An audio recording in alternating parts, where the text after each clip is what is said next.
Welcome to another episode of Dad Up, everyone. Thank you guys very much for joining me. I am excited, as I am every week, but I'm excited for this guest as well because she's not only not a dad, she's a mom, but she's been on my show before, and I've been on her show. And she's a wonderful human being. She's a pastor. Her and her husband are pastors of a church, and they have remarkable kids. And the cool thing, the reason why I'm having her on is because she just wrote an awesome book specifically for moms, but it's related to parenting. And I said we got to have you on again so we can push that book and help you get the word out with helping moms and their daily life of parenting. So my good friend Jessica Hurlbut's has been on the show. Like I said, she was on episode 183. I was on episode 53 of hers, and it's good to have you back. I'm so glad you were able to come back on.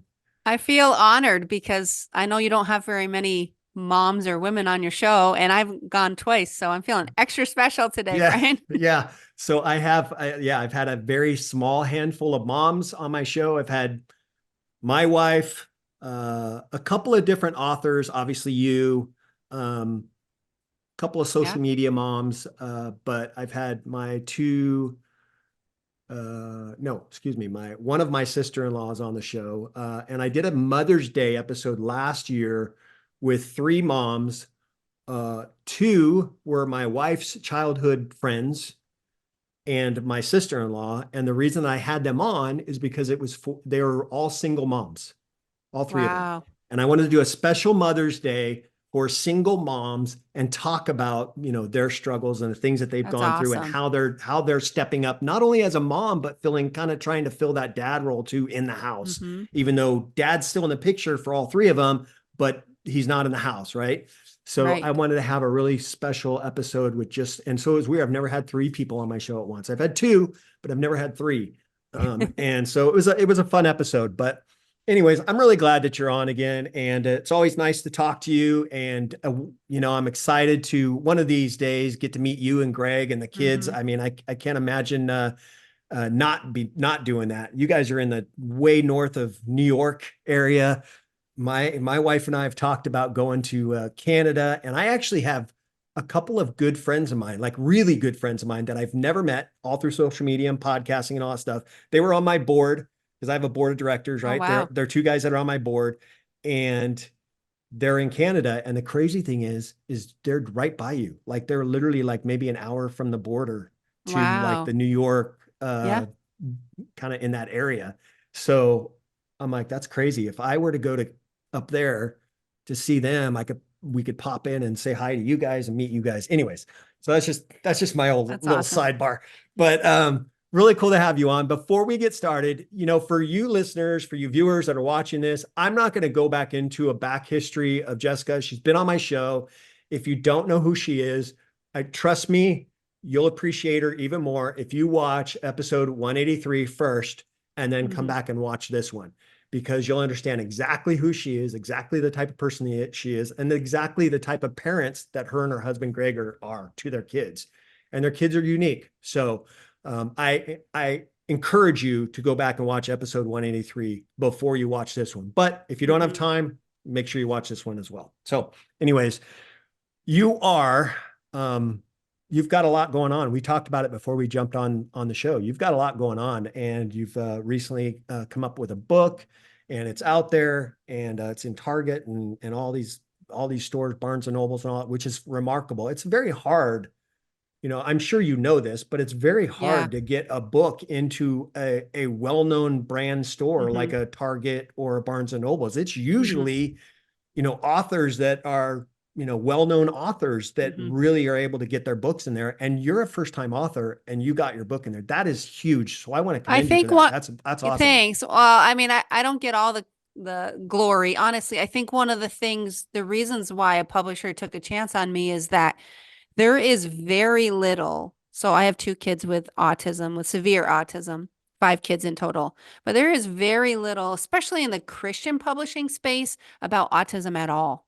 Mhm. I heard someone share back a couple years ago at a writing conference that for a long, long time that there's certain topics that don't get covered in Christian publishing. And he gave an example. He said for about 20 years, 20 years ago, nobody was talking about breast cancer because it was like, oh no, Mm, we can't talk about that. Like, mm, we have to use the word breast. Like, and right, now he goes the same way. That's changed over time, right. and everybody's talking about it, and lots of books are out now. He goes, it's the same black hole I see in publishing about parenting kids with autism. It's a huge need, and Hmm. it's like the growth and the amount of kids diagnosed is tremendous, but it's just kind of been this space where it's been quiet. So I really think the door opened because they're seeing like, wow, we need people to speak into this as parents, as moms. We need people who have been, I'm not an expert in any means, but I have lived. My daughter was diagnosed when she was 3, and I have walked out this journey. My younger son also has severe autism. He's very different, but walked out this journey of parenting with them for 15 years now. And so I just think there needs to be more voices where other parents can hear that and say, okay, somebody else that gets the situation I'm in. Yeah. And I think that's cool. And here's the cool we had talked about this before we started recording, Hmm. but your book um, isn't necessarily a book for parents that have autistic kids. It's just not. Right. There are touches of it because, as you reflected on, that parts of your life and your journey, Yep. you and Greg's journey in particular with your kids are in the book. So there's an Hmm. understanding of autism and what it's like to parent kids on the severe spectrum or have autism of any sort. Yep. But this is not a book for if you have autistic kids. Let me just say this, and I may be overstepping what Jessica's trying to do here, but if you have autistic kids and you want to learn about how to be a parent for autistic kids, and that's all you want to learn, you don't want to buy this book. This book is really for parenting for moms and how Hmm. they go through the different what was you referred to the chapters Yeah. My each chapter's a limit. The subtitle, limit. it's That's called, right. yeah, the book's called Unlimited Motherhood, but the subtitle is Overcome 12 Limits That Overwhelm and Conflict Our Hearts. That's And so it's really good, just like any mom that is in an overwhelming situation, which whether is it's a every kid mom. you yeah, exactly. Whether it's a kid that's a teenager and they're just rebelling against you, or you're a stay-at-home mom and you have 3 little ones still in diapers, or like, I mean, I just think we get in these situations where we feel so overwhelmed by life, and we um just almost feel like I'm not doing a good enough job as a parent. I am not, I'm a Christian. So, like, honestly, I struggled a lot feeling like, where are you, God, in the midst of this? And just a lot of those questions about my faith. And just realize we find ourselves in these places of life where it feels like we're stuck and we're overwhelmed and we don't know how to get out of it. And yeah, every chapter is a limit. So there's everything from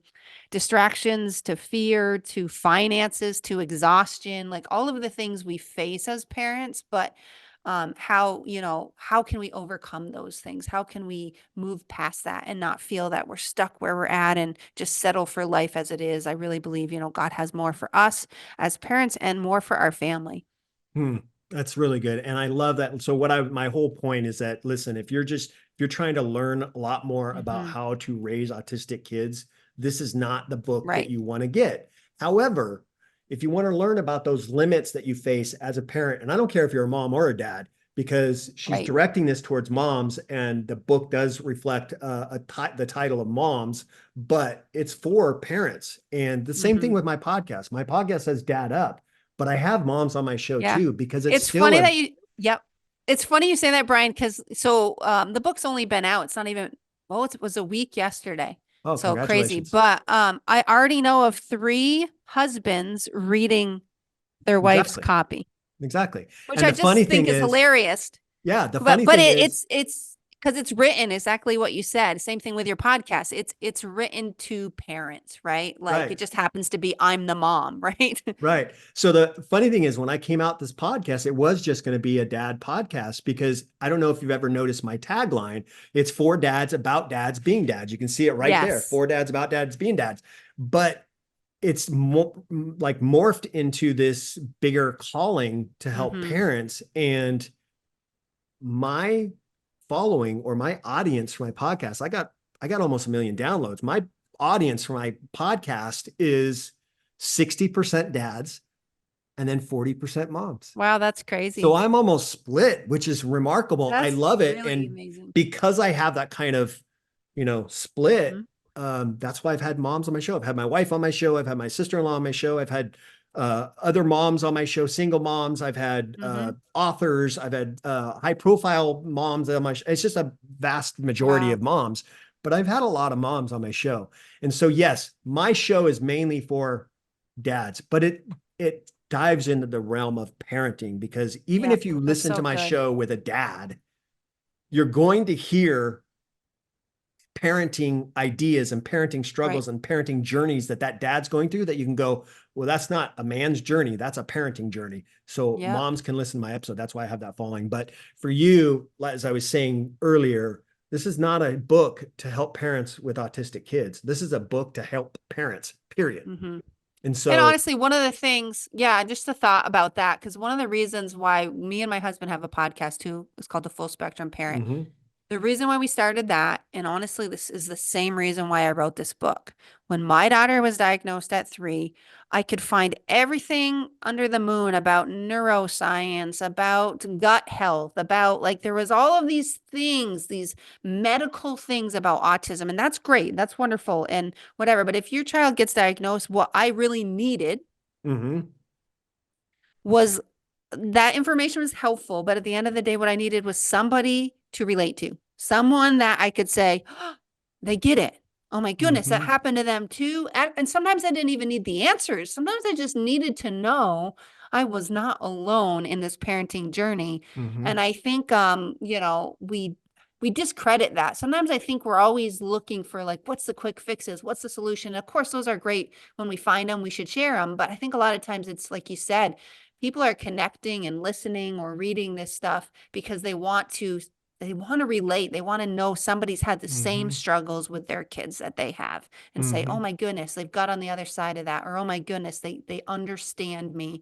And so that's a big part, I think, of this book. And again, of course, if you have kids on the spectrum, you will feel understood. But if you just feel overwhelmed as a mom, as a parent, you're going to feel that same connection of like, wow, somebody else is in the trenches with me.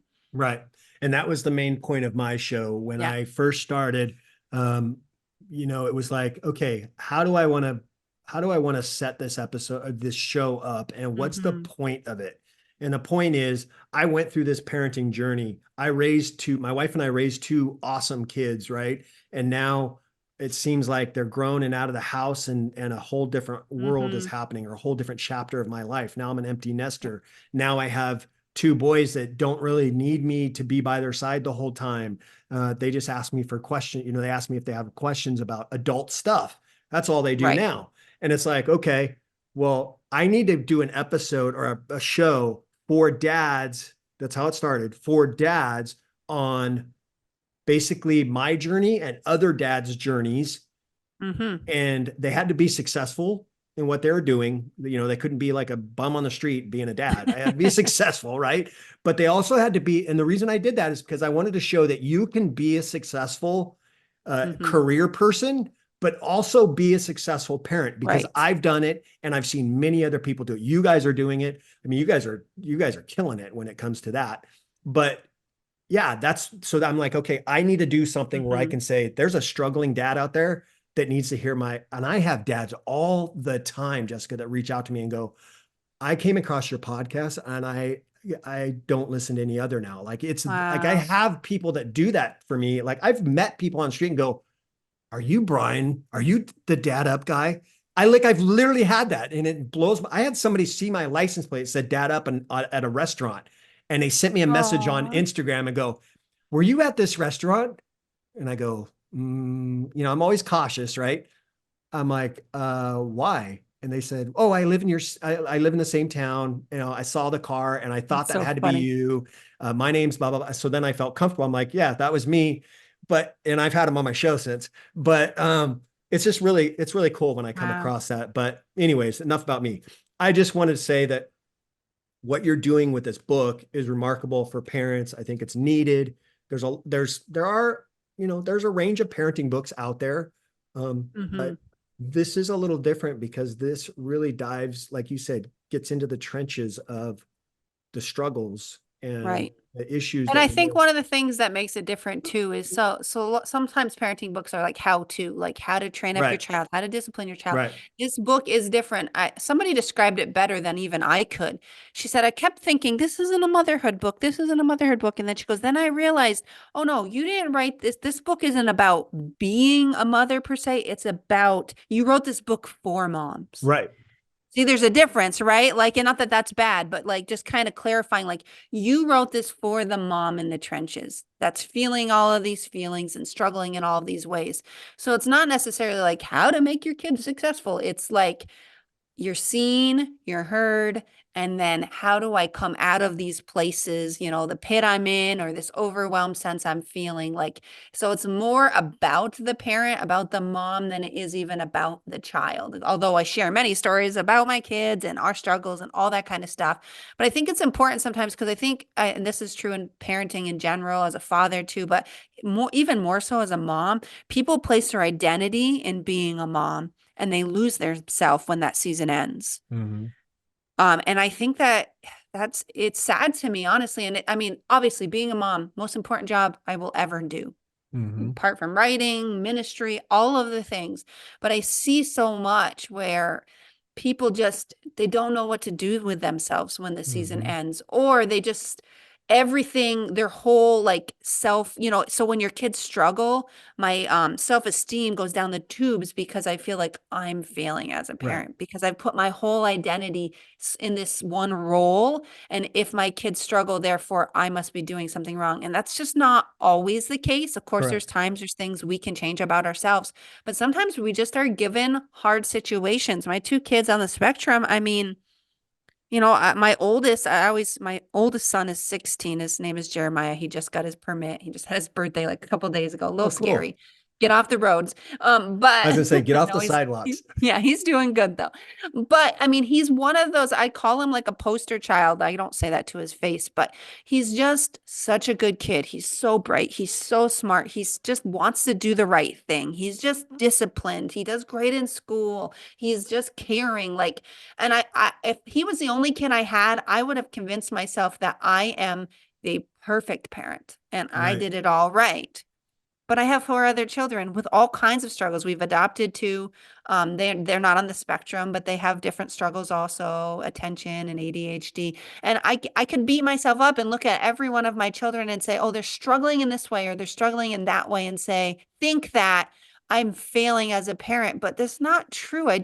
Every kid is so different. Mm-hmm. And, just really realizing my identity isn't even in how they behave, whether it's good or bad. My identity is in who God's created me to be. And my responsibility is to be the best parent I can be. And that's all I can do. I can do my very best. And then I have to allow like my kids to have their struggles. Like, and Yeah. it's so hard because we're so always looking at what the perception of the world and what are people going to think of me or what are people going to think of my kids. And Right. and a lot of that, I always say that, having two kids on the spectrum kind of killed the perfectionist in me. Mm-hmm. Um, I know I'm what you just mean. that I'm that perfectionist. Like when I was, young, I wanted to get the 100 on every test. If I got the 95, I was mad at myself.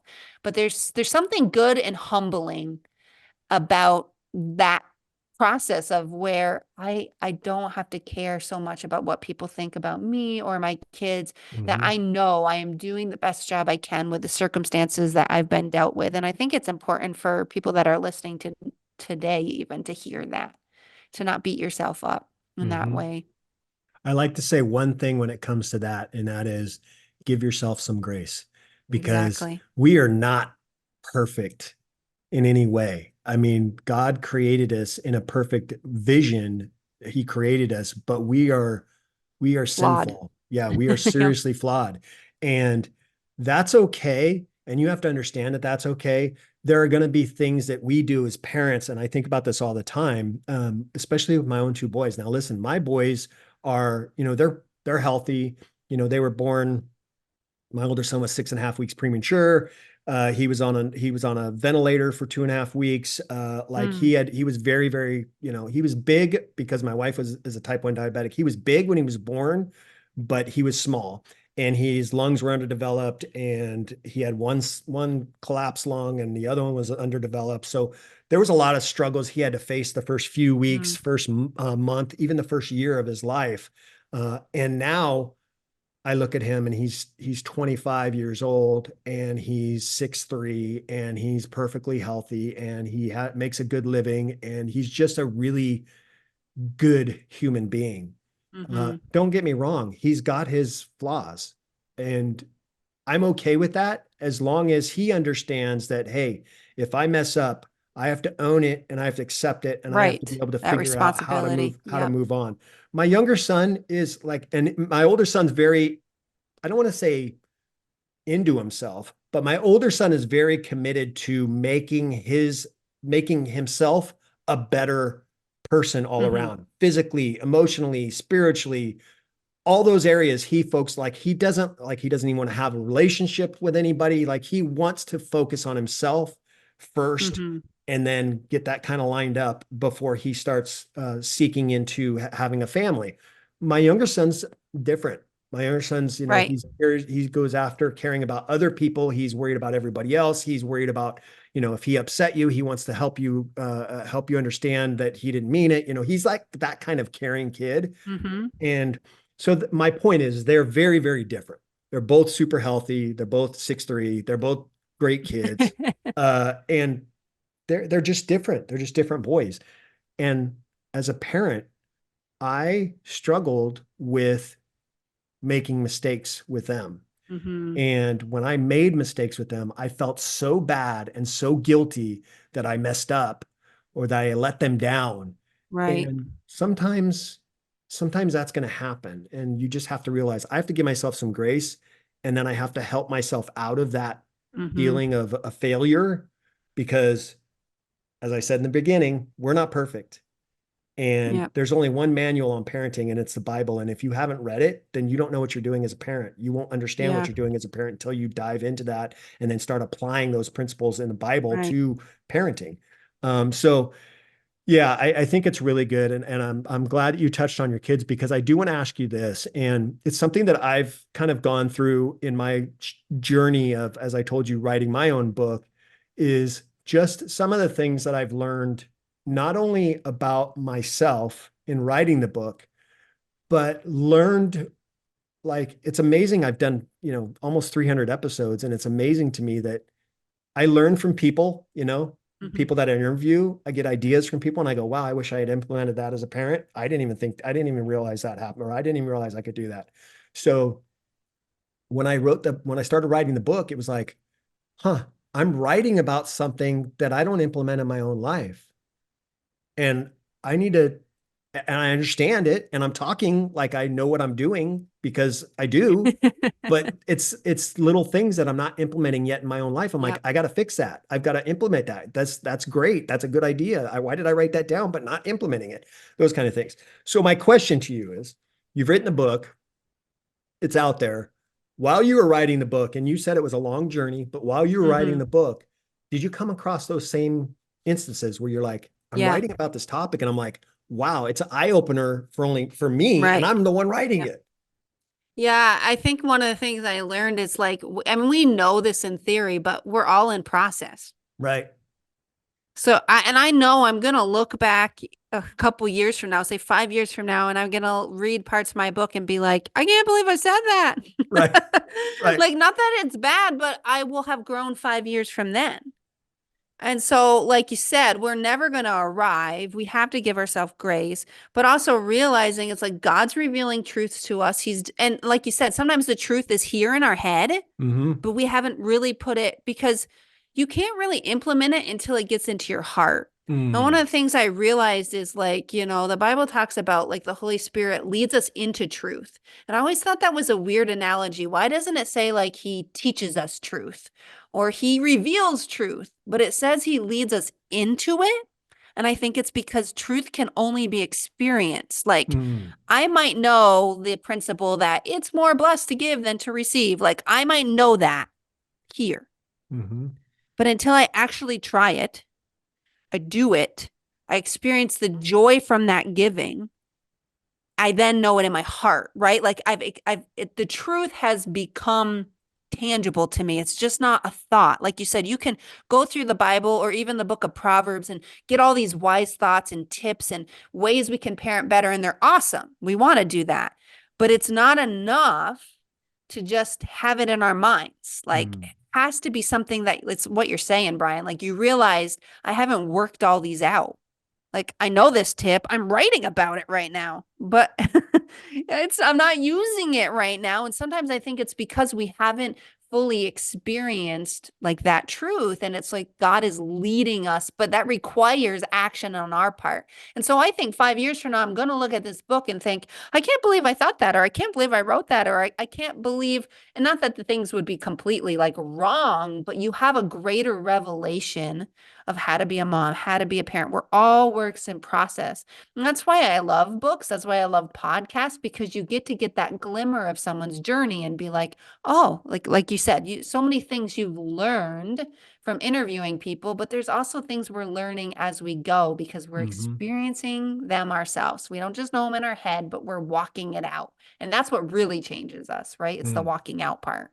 Yeah, that's great. And I'm glad you answered that because I do find that like, yeah, I'm writing bits of this book and I'm like, where did that come from? Like, Mm-hmm. I know that's right, but why am I not? And maybe that's what it is. It's just kind of God's way of saying, hey, dude, this is what Yep. I've been trying to tell you, and I'm Do putting it. it in your mind, and now you're writing it down. You need to implement it.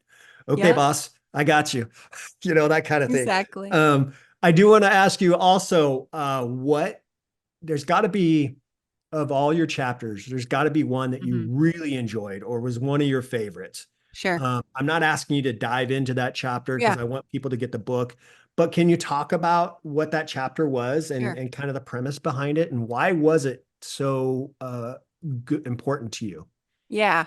I mean, I think this is one of the hardest ones to write, but one of the chapters, it's kind of towards the end of the book. Remember, every chapter is a limit, but it was called The Heaviness of Hiddenness.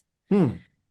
And I think specifically as moms, but even just as parents in general, when you're really in the thick of parenting, it's hard. Like, I obviously have two kids with special needs, but even just kids, when your kids are young, you find yourself almost hidden away a lot.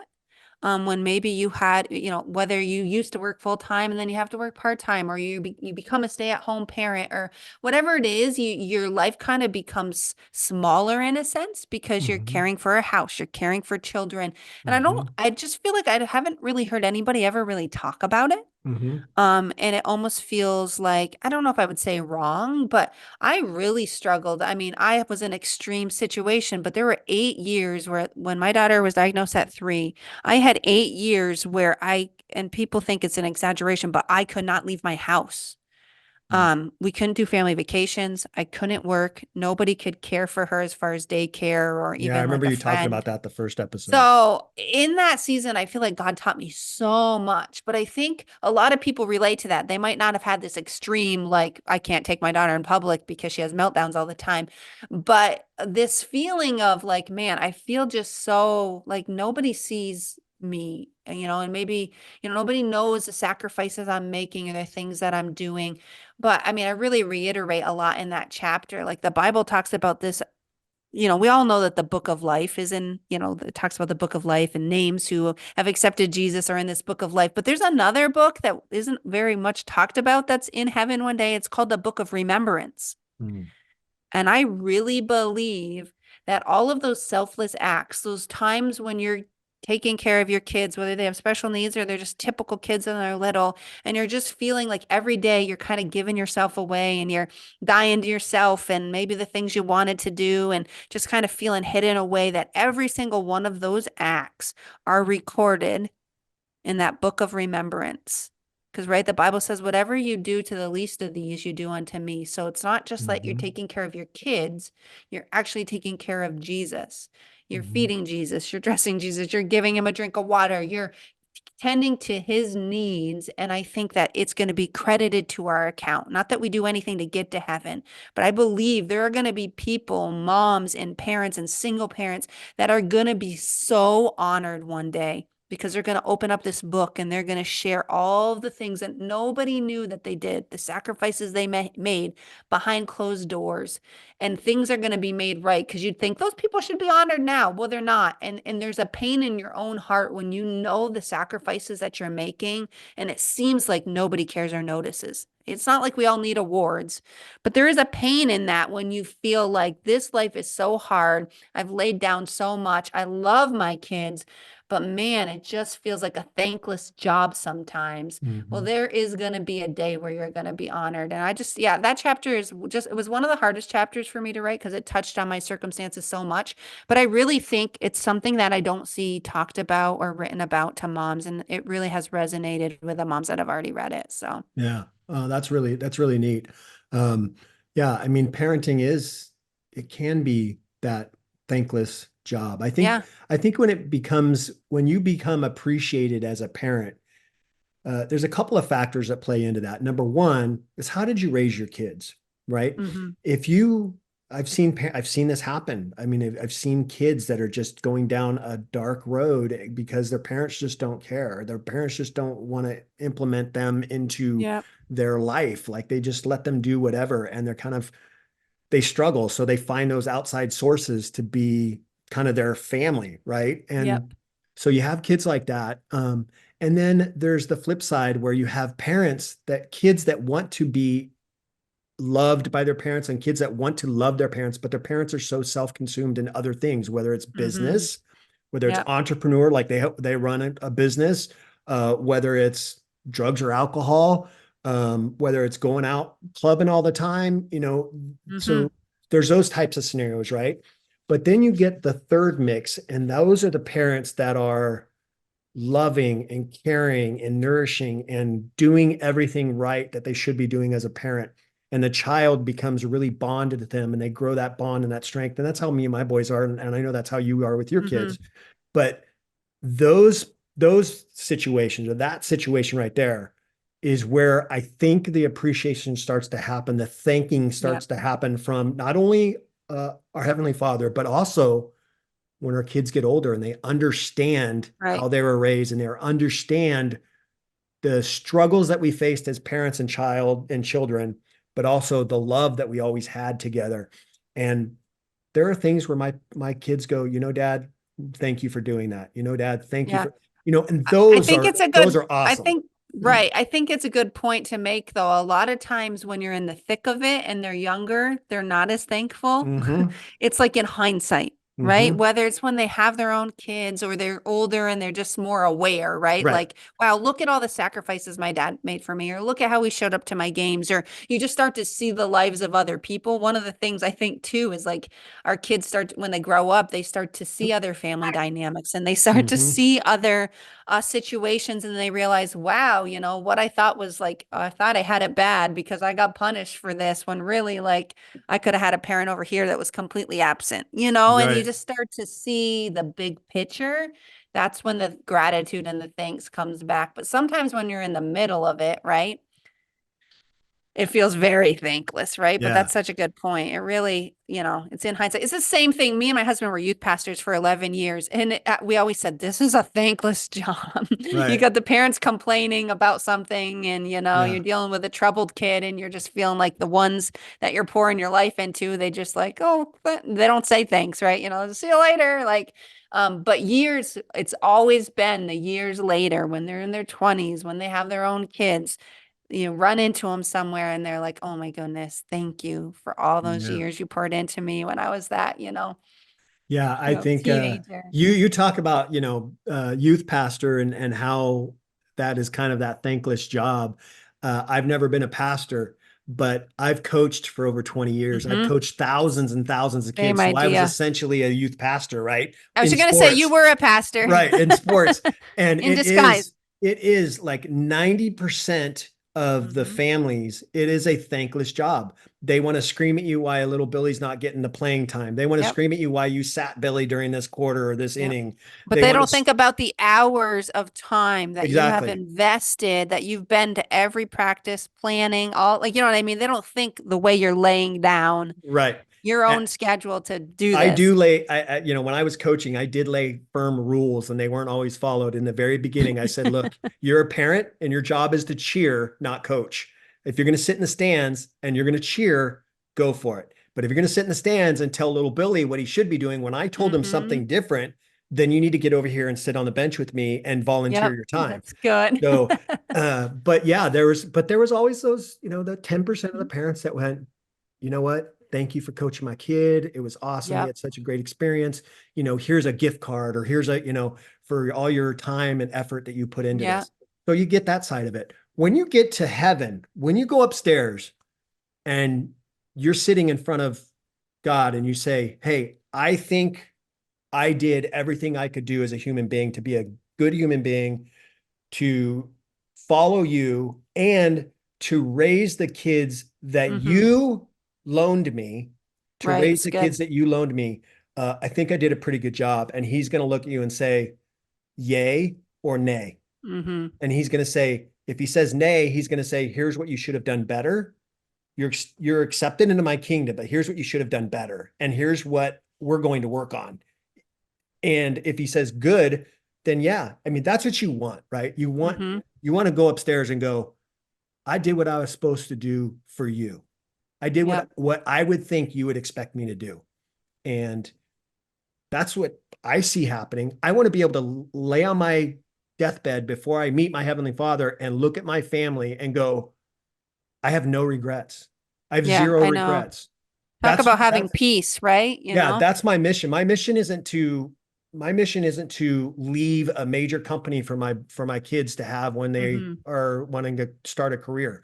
My mission is not to um, make sure my kids are good human beings. That's not my mission. My mission is to have no regrets. If I have no regrets, then my kids are good human beings. If I have no Right. regrets, then I did leave them a legacy, and it wasn't a business, it was a lifestyle, right? I left Yep. them our family to continue on their journey. And Yep. so that's what I Oh, want. good. And that is my mission. I know for you, you have the same kind of Mm-hmm. relationship with not only your Heavenly Father, but your family. And let me just close with this. I want to ask you one more question. And it's something that Yep. I typically ask a lot of parents because I'm always curious, because we do have busy lives. Listen, God loaned us these kids to raise them, but Mm-hmm. it doesn't mean that's all we do. You have other obligations and other Yep. responsibilities to take care of, right? If you didn't take care of those, you wouldn't be living in the home you're living. You wouldn't be having the job you're having. You would be struggling more. Mm-hmm. So my question to you is, I know firsthand that writing a book takes an ungodly amount of time, right? It is like enormous amount of time. And it is not only the enormous amount of time that you're putting in, but it's also a huge, it's an enormous amount of focus that you have to put in, Mm-hmm. like almost no distractions, right? Because you're trying to think, you're trying to dialect what you're going to say and regurgitate onto this piece of Yep. paper, right? So you lose focus. You have kids running up to you. You lose focus. And then guess what? That thought's out the window and you're like, crap, I Exactly. can't remember what I was thinking about. How was I going to write that? I said something so good. And then Mikey came up to me and was like, Dad, Billy's hitting me. It's Yes. like, so Story of my life. yeah, exactly. So I can imagine for you, 5 kids, couple autistic, a busy life as pastors. You got a podcast with your husband. Um, how in the world? I mean, we Mm-hmm. talked about it, about you Yep. guys doing more episodes, more shows every month. And you said, there's just no way. Well, I'm Yeah. thinking, how'd you write a book? Because you're like, Yeah. you spend a lot of time doing it, but it still takes a lot of time. So that's my Yeah. question. I mean, How did you balance sure. all Yeah. that? Two things. Well, one, a deadline helps. So the Publisher publisher said, gave you me a got to get deadline, and all this of a sudden it timeline. was very concrete, right? It Right. wasn't a fuzzy idea anymore. It was like, oh my goodness.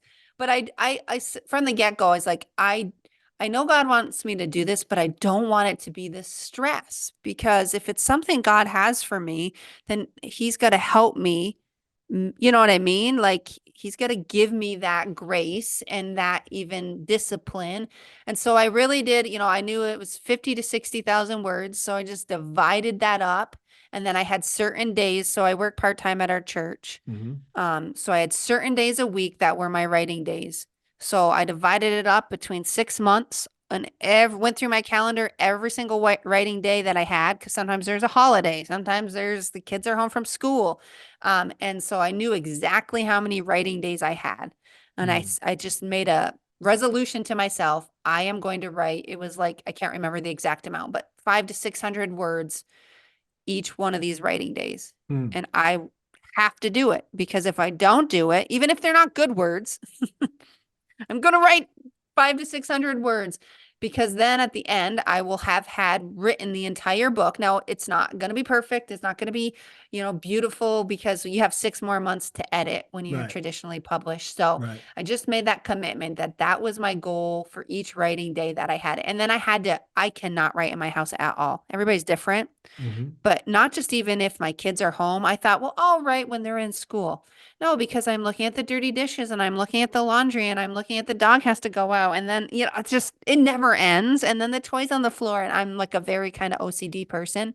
So for me, I had to go to a coffee shop where I like people around, but it can't be people that know me. I couldn't even work in our church offices, because it's the same idea. People interrupt you, people ask you questions.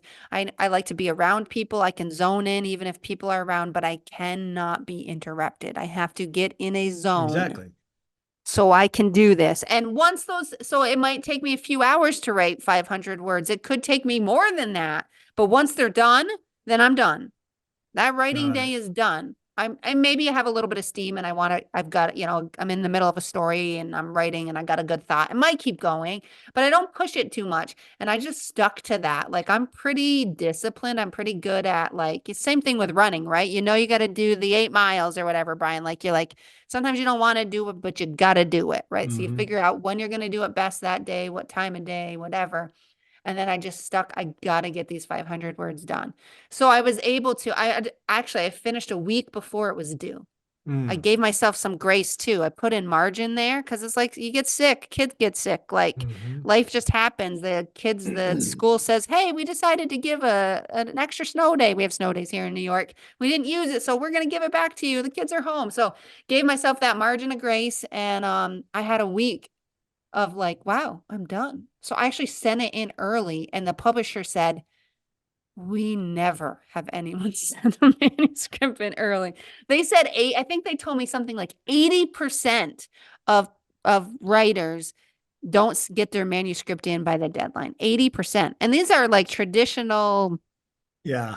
Well, here's the professional thing. They writers. probably have a grace period too. So they probably give you a deadline, but they know, That's well, what it is. Yep. 80% are always late. So we Yep. know we give Jessica this deadline, but really it's this Yep. deadline. We're just Well, not my going to tell literary her. agent said, even if your writing, he didn't think my writing stunk, but he said, even if it's bad, the fact that you get it in on time is going to make a publisher want to work with you again, because they're like, wow, this person's actually disciplined. So I just stuck my guns, and, 500 words honestly isn't that much, but it's just the discipline, right, of doing it. Like, Huh. no matter if it's 11 So o'clock at night, I you didn't finish.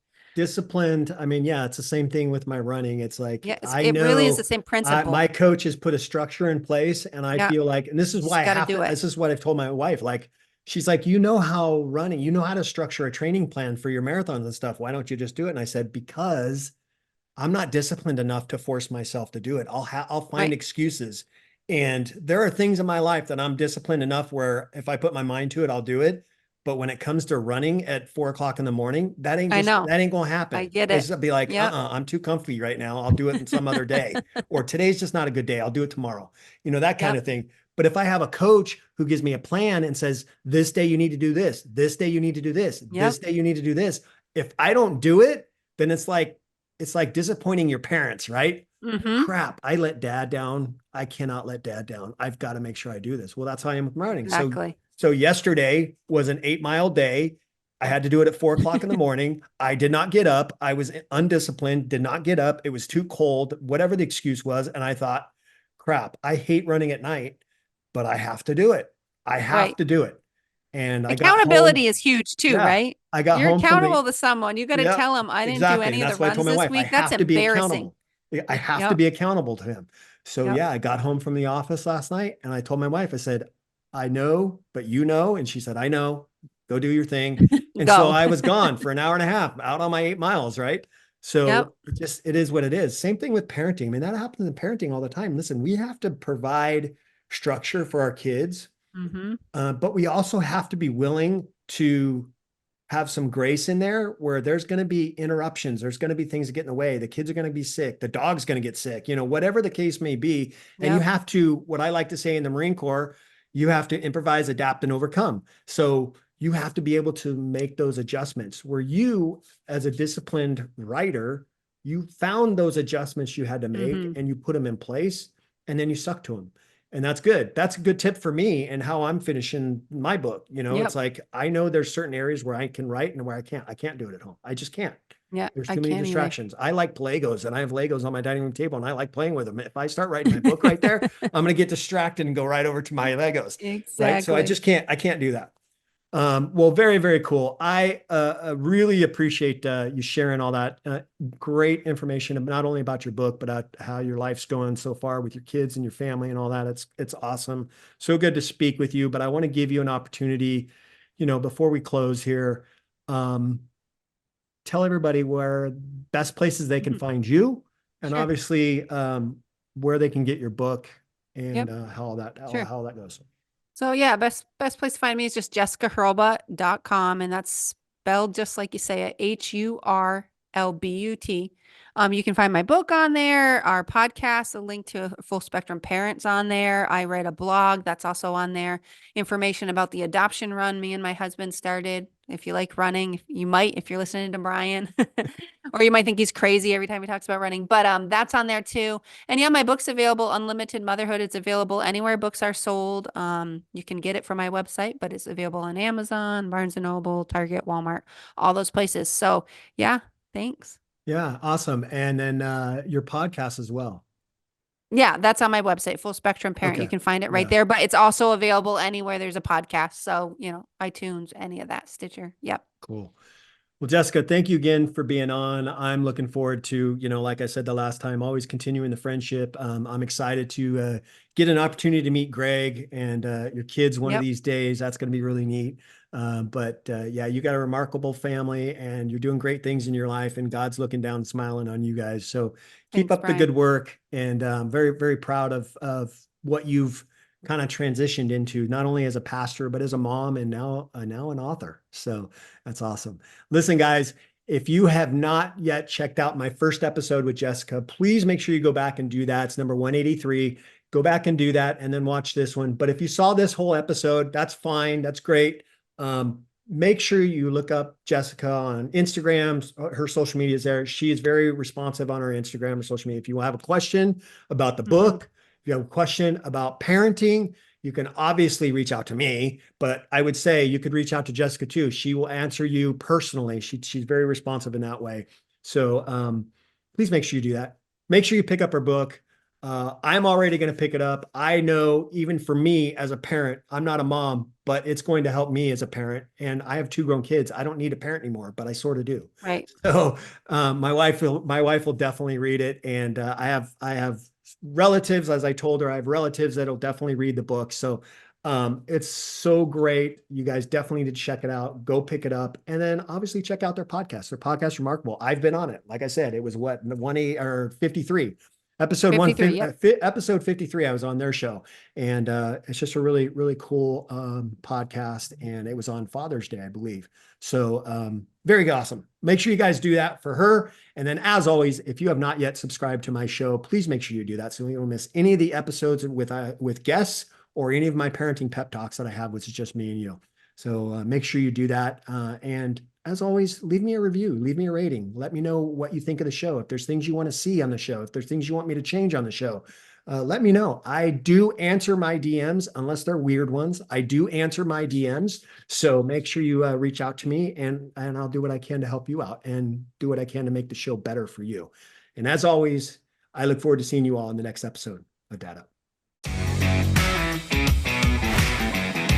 Wow, another amazing episode in the books. So much was shared, and I'm truly grateful my guest was able to pour into you to help you elevate your dad game and really dad up. Make sure you bang that subscribe button so you don't miss a single episode. And while you're here, please don't forget to leave me a rating and a review. I always appreciate the feedback. And one last thing, Don't forget, your role as a dad is one of the most important roles you have.